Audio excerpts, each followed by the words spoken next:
electrodes, a cathode side and an anode side, and something in the middle that's called an electrolyte. The electrolyte serves as kind of an electrical barrier, but it allows for ions to pass from the cathode to the anode where the reactions occur with the fuel. So basically air's on one side. Because it's really high temperature, it allows for the flow of oxygen ions to the other side where it reacts with the hydrogen in the fuel, the carbon monoxide, whatever.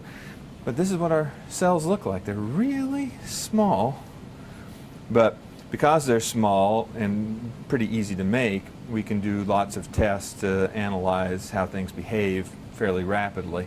And we have some unbelievable equipment to detect changes in performance. Some others. Do you mind just holding that again and just like talking about the different parts? Sure. I want to get a close up of that. Sure. So this is our typical fuel cell. It's made up of 3 parts: a cathode side, an electrolyte that's in the middle, that's the big white part of it, and then an anode side. So the oxygen comes from the cathode side, permeates at high temperatures through the ceramic. So it actually, the ions travel through the ceramic, which is pretty cool. And then the reactions occur over here on the anode side with the fuel from the syngas. And so instead of burning, it chemically reacts. So the hydrogen forms water and the carbon monoxide forms carbon dioxide, and electrons flow. So what you'll have around this is just something as simple as, this. See that little wire mesh? I don't know if you can get it in focus. Yes. There, that wire mesh sits right on top of that. And that's called the current collector. And basically we have this thing wired up